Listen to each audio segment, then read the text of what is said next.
In KMTV News today is read by Emmanuel Davis. First, the headlines. National Economic Dialogue enters day 2 as President George Weah promises to factor in suggestions from all. Liberian U.S.-based law enforcement officer Alfred J. Johnson stresses the need for the criminal justice system to be depoliticized, says more needs to be done to improve the system.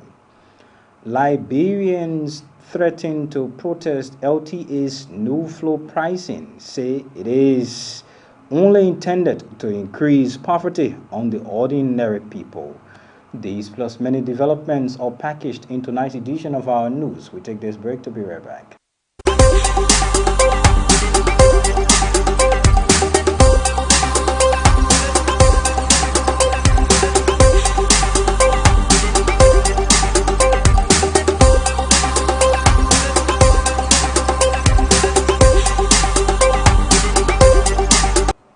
Welcome back and thanks for rejoining us on our news platform. We go straight into the developments here tonight, beginning with this story.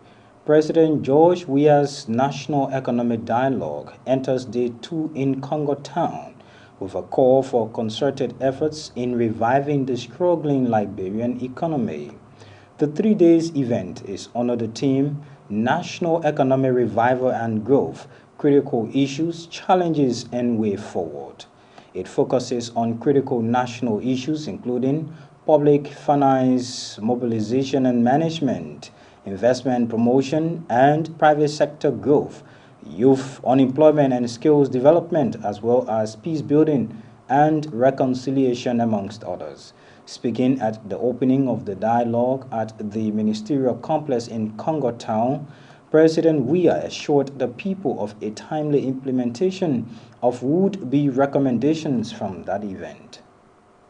You'll recall that in an address which I gave to the nation in May this year, I said that we Liberians should work together in our attempts to tackle our toughest problems and seek to make the choices that will lead to changes that have brought positive effects.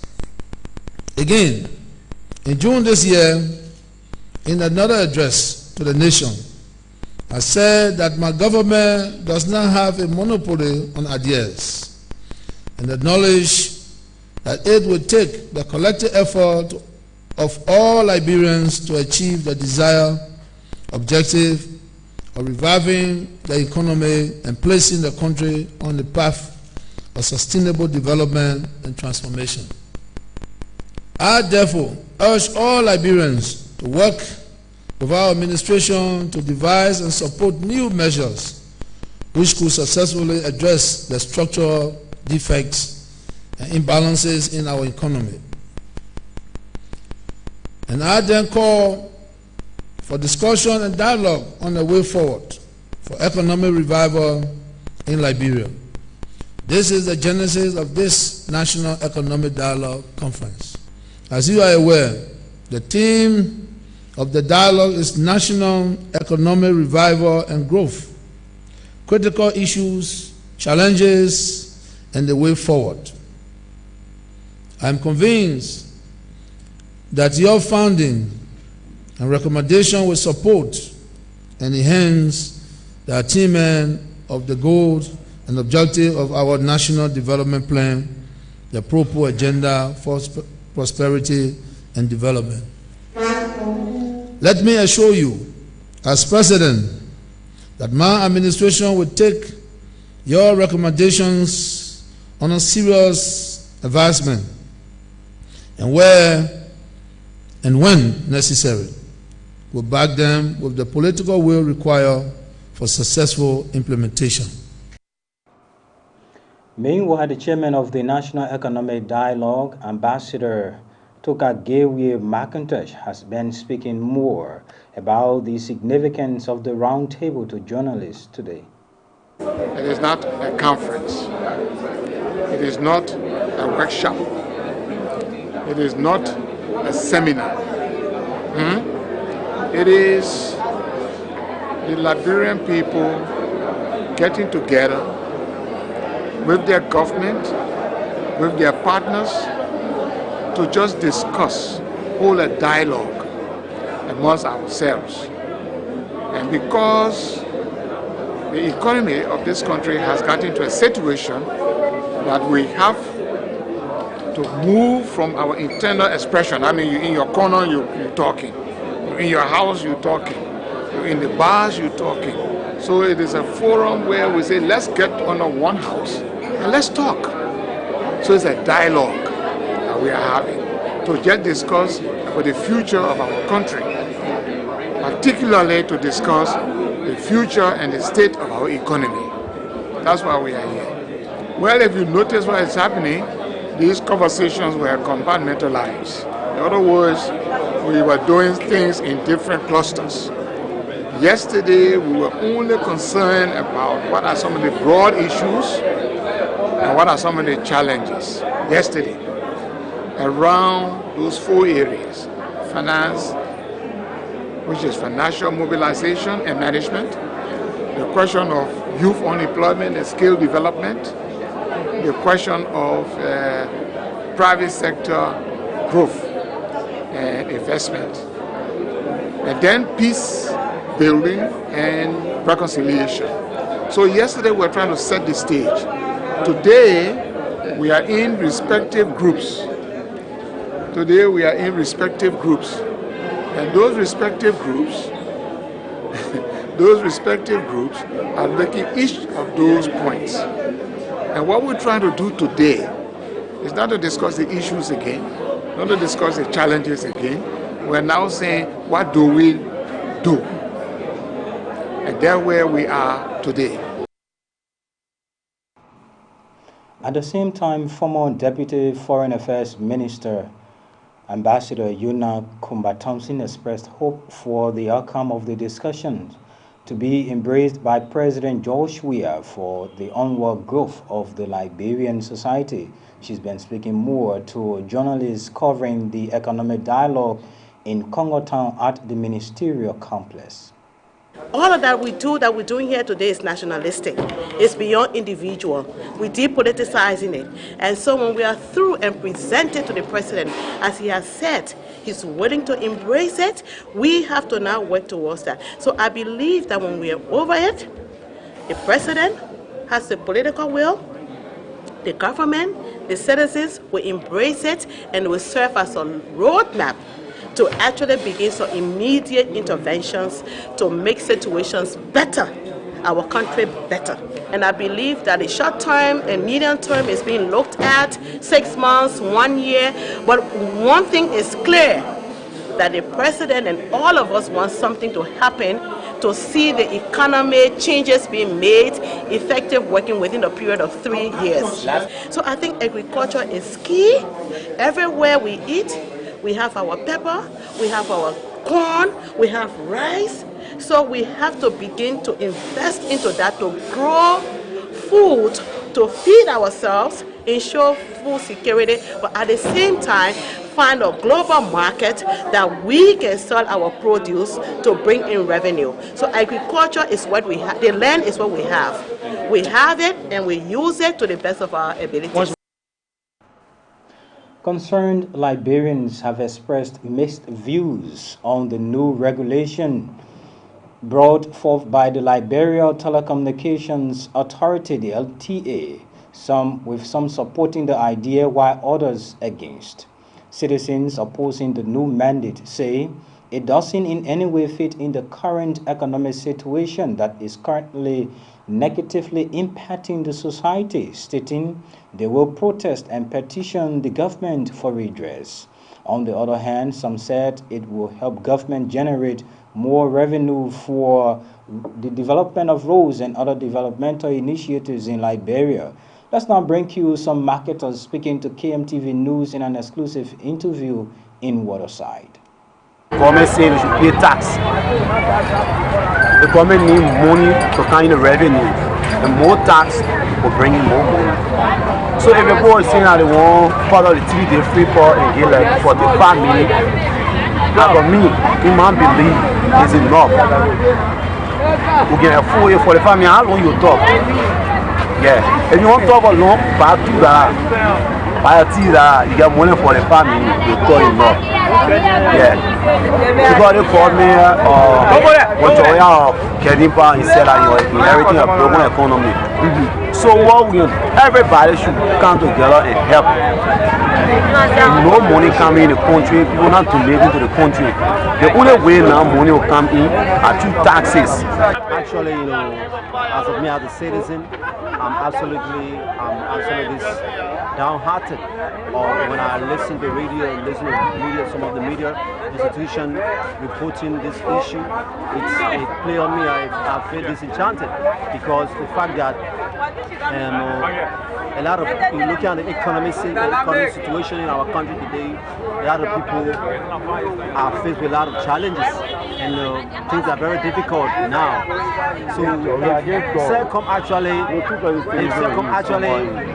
come up with that map up that mandate they have decided actually will be a big blow to the city. A lot of people will face a lot of problems when it comes to communication.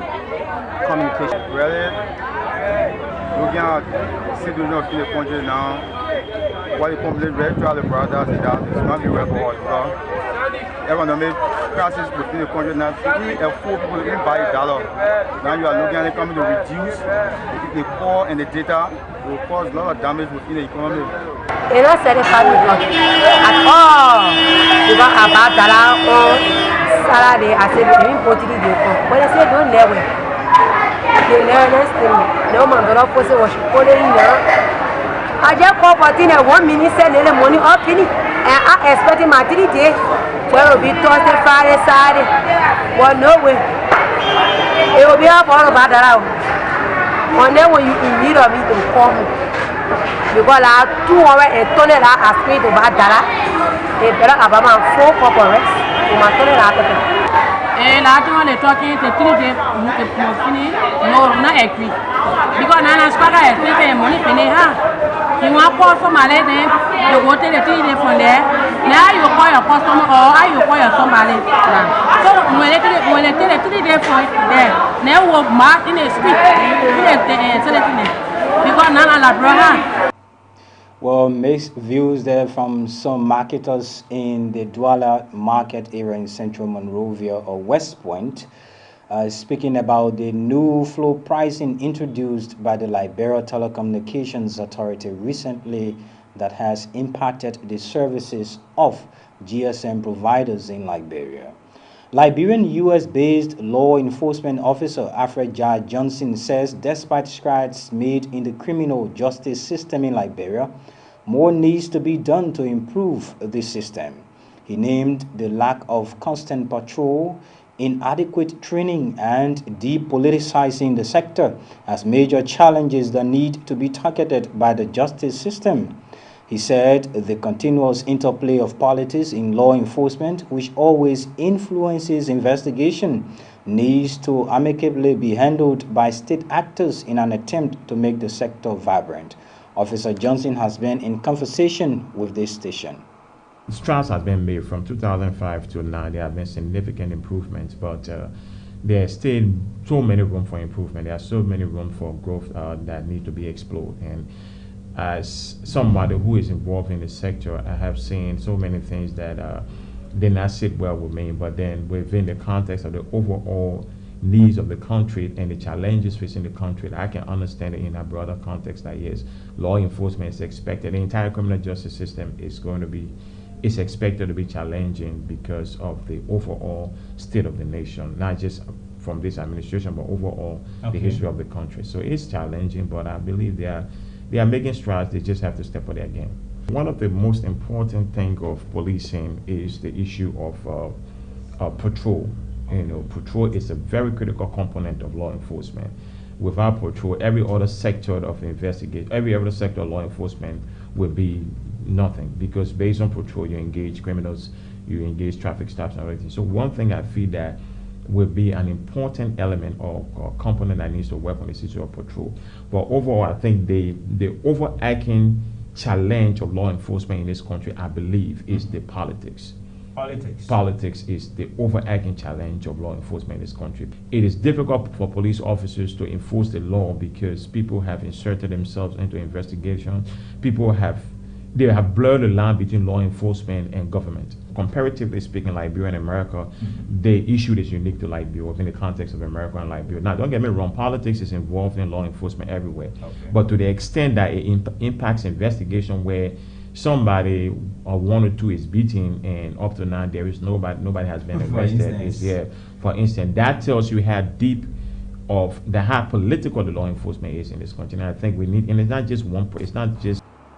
He at the same time stressed the need for community policing to be introduced by the Liberian National Police as a means of combating crimes. He said the active involvement of the community and decentralizing the LNP will greatly impact the war against criminal activities across Liberia. What the community do, like, they got a comfort zone, you have the crime site, you have the protest location, you have correction spots. Those are crime places. So you have the comfort zone where the criminals gather to launch their attacks. You have the crime site with the targets. You have the post-theft locations, the conversion when they finish stealing, where they come. Then you have the corruption spots. Like if you steal a vehicle, the chop shop, where they take the car to split it into pieces and all that. Or the pawn shop where they steal a TV or something like that. So you have all those in these areas. In order for those to be broken down, you need the community involvement. And you invest in community policing, you will have an effective law enforcement organization. You need to decentralize LNP and the community take responsibility for their various stations. Zone 4, Barnaby Estate. You get Barnaby, you have a decent Zone 4 station. Zone 4 has its own jail. Community is involved in it. So actively involved. Where they listen with the chief of police of Zone 4, the head of Zone 4, and they're working with the person. DUI, driving experience, see people dying, drunk driving, all that. Office, we do what we call DUI checkpoints. So now we have targeted location. You do a DUI checkpoint there, you arrest drunk drivers. That action is based on the community members reporting. So you have to have that.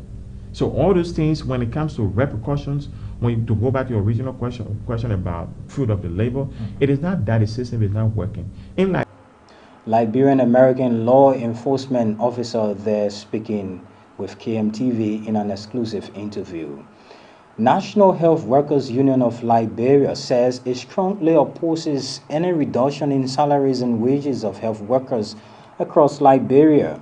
Addressing a news conference in Painesville recently, the Health Workers Secretary General George Paul Williams said what they are experiencing is unacceptable and called for corrective measures to be taken. Some health workers receive less than 20% of their salaries in Liberian dollars for the month of July and found no money in their United States dollars account, while others got some United States dollars and Liberian dollars, which combined fall short of their regular pay, and still others in the same categories have got no pay at all. What we are experiencing with our pay at this very moment is unacceptable, and the necessary step must be taken now to remedy the situation. Let it be known that we are very strongly opposed to any attempt to reduce these dying wages of ours. How can you reduce the salary we made when a scratch car we once bought for 75 Liberian dollars has increased to 220 Liberian dollars? How can we pay our children's school fees in the face of this great confusion? Now, therefore, we do hereby in this public manner petition our government and do call on all peace-loving Liberians to plead with the government of the Republic of Liberia so that they will want, with immediate effect, the Ministry of Finance, Planning and Development should complete payment of July and August salaries and incentives no later than September 15, 2019. That the Ministry of Education should extend the late registration of school fees across the country to enable civil servants' children be admitted. For his contribution to the religious community and Nimba County, Women of Faith-based United Inland Church of Liberia on Thursday appreciated Nimba County Representative Samuel Koga. The religious women said Mr. Koga's continuous empowerment gesture to people beyond his district and the church prompted their action. In response, Representative Koga thanked the people for the recognition and asked them to pray for the motherland, Liberia. But first is Noah, head of the Inland Church of Liberia, followed. That's head of the Inland Church of Liberia Women Group, followed by the Nimba County lawmaker. The Honorable built a house for the region, and the 18 regions that we are divided into, all of us, we build a house or dwelling place for our place on a women mission. And then he built a house for the Booyah women. And not only the Booyah women, he also assisted the Yao region also. And not only Booyah, but Buto region as well. And during our conference for this Gong March, every region, every conference, every march, we can have our Women National Conference. And then he gave a lot of assistance to us. And then while we were raising funds, because we want to have our conference center built, he pledged several things there for us. He pledged 200 pieces of steel rod for us, and it take no time. He came and gave it to us. 200 pieces of steel plus 10 bundles of zinc. We want you to please take this for us, and then at least for you to know that we appreciate what you are doing for us. I want to commend the people of Electoral District number 5 for reposing this confidence in me for the second time. It is through that instrumentality that was financially put in to have carried out any good way gesture towards any institutions, and also to my family. I want to say thank you to you.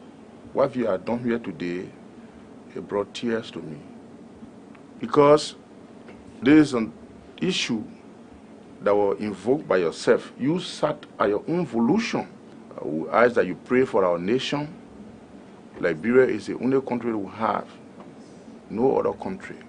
So the best thing that you can do for us is to pray for the nation. Messengers for Peace Incorporated has graduated at least 75 participants from 11 counties across Liberia after a one-month youth peace summer camp. The youth camp focused on addressing issues of proper waste management and disposal habits, waste and sanitation, amongst others. Speaking at the closing ceremony of the Youth Peace Summer Camp held at the Ministry of Information, Cultural Affairs and Tourism, Monrovia City Mayor Jefferson Koji emphasized the importance of peace within the country, urging all Liberians to maintain the peace. Peace is the only aspect in this country that you don't need to come from a particular group of people for you to be peaceful. You need no identity. I think all of us benefit from peace collectively. Whether you believe in my ideology, whether you believe in my religion, whether you don't believe in my religion, once the community is peaceful, it is a clear understanding that each and every one of us, whether you appreciate my activity, once the community is peaceful, it is clear understanding that each and every one of us benefit from it. And I think it is important that peace, it is a virtue that each and every one of us must never cease to entertain it. And I to see messages of peace consistently trying to, we are saying, whenever we have this time, we say to you, whether you are a pastor, whether you are a media practitioner, whether you are a traditional person, we, student, everyone must begin to contribute. Also speaking at the event was the officer in charge of Messengers for Peace, Madam Elizabeth Dobler, and this is what she had to say. Environmental mismanagement affects the lives of many and could lead to great disasters. Held under the theme Environmental Peace, the 2019 Youth Peace Summer Camp addressed some of the most recurring issues by creating decent cities and clean and green environments.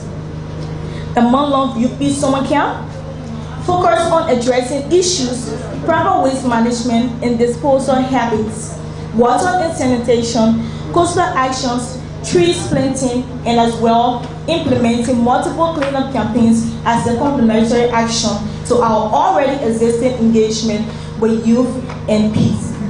The aforementioned efforts came as an immediate response to promote good health and well-being as enriched in SDG 3. Environmental Sustainability, SDG 11, created friendly and safe spaces for every young person, countered flooding, which is often caused by disposing garbage at water runways, contributed towards climate action by mitigating the burning of waste substances through climate action by mitigating. Liberian international musician, popularly known as S-Man, has underscored the urgent need for local artists to cultivate new attitudes in an attempt to improve their livelihood. S-Man, full name Samuel Siafat Taylor, is a Liberian Chinese-based musical icon who continues to fly the flag of the motherland outside.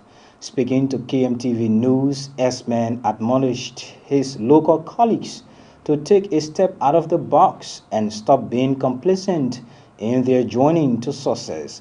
The Liberian Chinese-based superstar has been speaking more about this to KMTV. We need to move or step out of the box of just being complacent with what we think we know in the music industry, because I believe it's not really helping us and we are complaining. People are not helping us. The Liberian music industry is now growing. The mere fact that it's trying to improve, but yet and still, there's no one Liberian artist in Liberia that can stand and tell you this is what actually I have achieved from music, that my children can survive on for the rest of their life, unlike other musicians we see around Africa. So I thought it wise to just say this as a piece of advice and encouragement to my fellow Liberian musicians, is that every Liberian musicians need to try very hard to learn something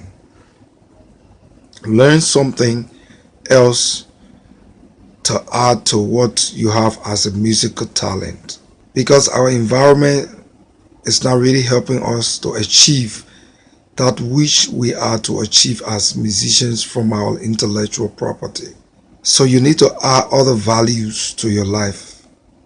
And most importantly, music is not just the way you see it, but it's a whole business. It's not only the microphone and you coming on the stage and having a lot of fans.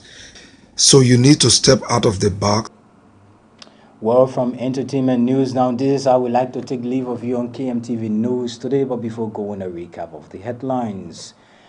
National Economic Dialogue enters day 2 as President George Weah promises to take into consideration suggestions from that round table.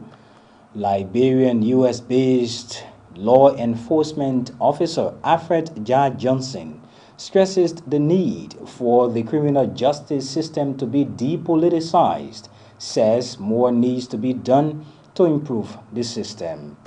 Liberians threaten to protest LTA's new flow pricing, say it is only intended to increase poverty on the ordinary people.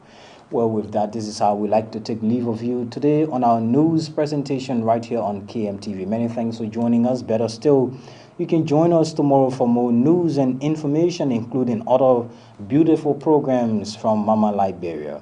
My name is Emmanuel Davis, bidding you a wonderful good evening.